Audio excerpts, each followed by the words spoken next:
I was a musician in the forces back in the 70s, and I still play. I play with a number of brass bands.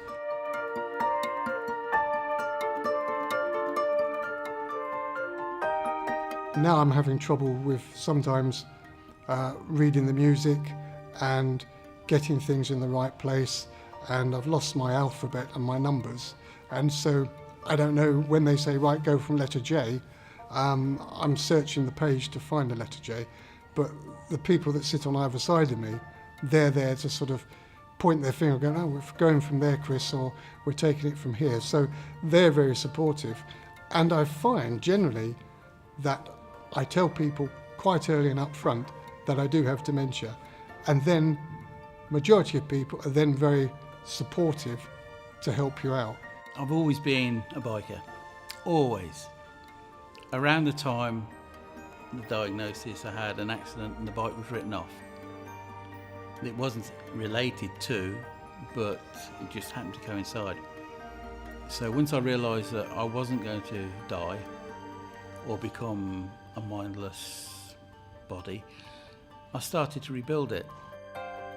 So over a period of 2 years, and it took me a long time, I rebuilt the bike, and now I still ride it with pride.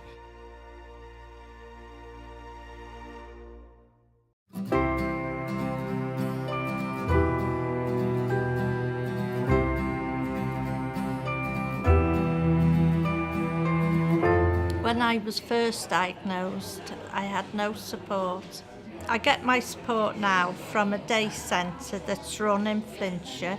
I used to be a landscape gardener, so I like gardening, and we've got a little garden at the day centre as well, where I can go out and potter about out there. I don't think I'd be able to do it without support. Support enables you, takes all the troubles away, and you know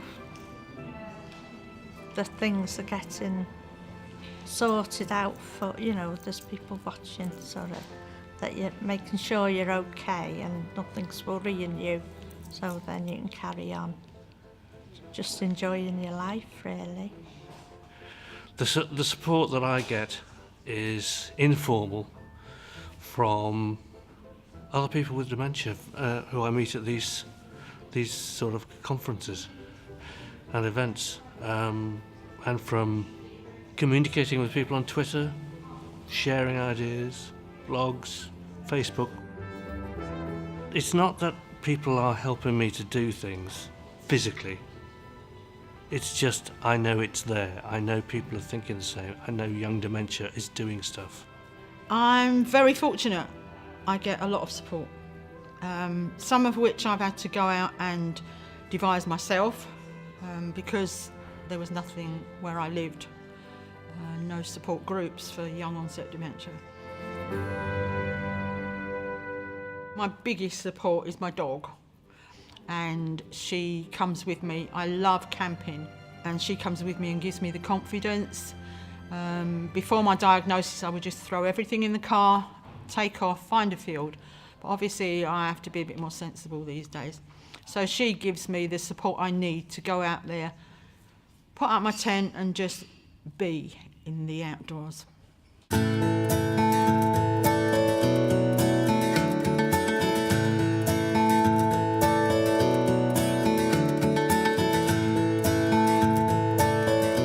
I've got 3 grown-up children, and they all know obviously the diagnosis.